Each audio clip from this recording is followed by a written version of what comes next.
Indira Gandhi national open university, जो कि बहुत सारे ऐसे बच्चों का आसरा थी जो अपनी रेगुलर एजुकेशन को परस्यू नहीं कर पा रहे थे, पर इसके थ्रू यहाँ पे डिस्टेंस एंड ऑनलाइन मोड में अपनी डिग्री को परस्यू कर पाते थे, अपने स्किल्स को अपग्रेड कर पाते थे। बट ऐसा कुछ सुनने में आ रहा है जो कि 26 मार्च की एक न्यूज़ में आया है कि क्या इग्नू की डिग्री नए यूजीसी गाइडलाइंस के अंदर इनवैलिड मानी जाएगी।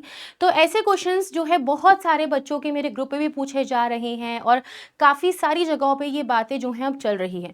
तो आइए क्लियर कर देते हैं एयर कि क्या सच्चाई है इसकी और किस आधार पे यहाँ पे इग्नू की डिग्री और कौन-कौन से सब्जेक्ट्स में अब अमान्य मानी जाने के चांसेस हैं और किस में एडमिशन यहाँ पर अब बंद करने के लिए डायरेक्टिव्स आ चुके हैं इग्नू यूनिवर्सिटी को।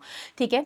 तो यहाँ पे आप लोग देख सकते हैं कि एक पर्टिकुलर स्टूडेंट की केस स्टडी बताई है। अब मैं थोड़ा-सा शॉर्ट में आपको बता देती हूँ।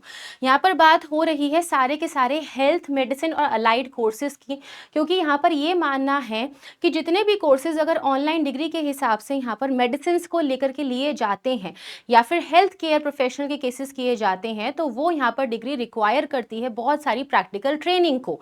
लेकिन ऐसी ट्रेनिंग इग्नू यहाँ पर बहुत ही फुल टाइम कोर्स में प्रोवाइड बच्चों को नहीं कर सकता, जो कि फ्यूचर में हेल्थ केयर सेक्टर के ऊपर रिस्क डाल सकता है। तो कौन कौन से कोर्सेज हैं जो कि यहाँ पर बंद हुए हैं? पहला नाम आपको यहाँ पर देखना है that there is National Commission for Allied and Health Care Profession Act 2021, जिसने ये मैंडेट कर दिया है कि जितनी भी क्लिनिकल और प्रैक्टिकल ट्रेनिंग्स हैं वो सारी यहाँ पर रेगुलर मोड में होनी चाहिए। और इसीलिए अब से यहाँ पे जितने भी कोर्सेज न्यूट्रिशन के हैं, फॉर एग्जांपल जैसे यहाँ पे एमए साइकोलॉजी है या फिर कोई न्यूट्रिशन का कोर्स है, एग्रीकल्चर का कोर्स है, हॉर्टिकल्चर का कोर्स है, तो उनको यहाँ पर अब बिल्कुल भी इग्नू प्रोवाइड नहीं करने वाला है। और वो जो यूनिवर्सिटी है अब उसको बैन करने का पूरी तरह से प्लान कर रही है। इसीलिए 2025 के जो एडमिशन्स हैं वो भी यहाँ पर रोक दिए गए थे जो इस सेशन में होने वाले थे। तो यहाँ पर लास्ट ईयर यूजीसी ने डायरेक्ट कर दिया है इंस्टीट्यूशंस को कि यहाँ पे जो फ्रेश एनरोलमेंट्स होंगे क्लिनिकल और प्रैक्टिकल ट्रेनिंग में वो बिल्कुल भी एडमिशन्स नहीं लिए जाने चाहिए। अब क्वेश्चन यहाँ पर आता है ह्यूमैनिटीज़ के बच्चों का जो कि यूजीसी नेट की प्रिपरेशन कर रहे हैं।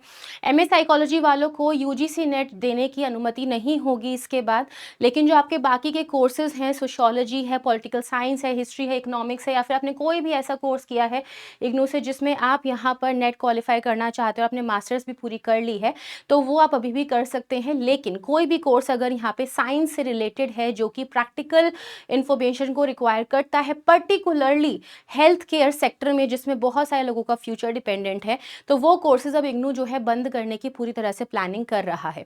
तो यहाँ पर अगर किसी बच्चे को घबराहट थी कि उनका जो यहाँ पे कोर्स है क्या वो भी बैन हो रहा है, तो सारे कोर्सेज बैन नहीं हुए हैं गाइस, सिर्फ और सिर्फ हेल्थ केयर साइड के ही कोर्सेज को बैन किया गया है। बाकी की डिग्रीज अभी भी उतनी ही मान्य रहेंगी और आप उसी हिसाब से अपने जो एग्जाम्स हैं वो दे सकते हैं। Thank you so much everyone, यही इन्फॉर्मेशन आपको आज मुझे प्रोवाइड करना था।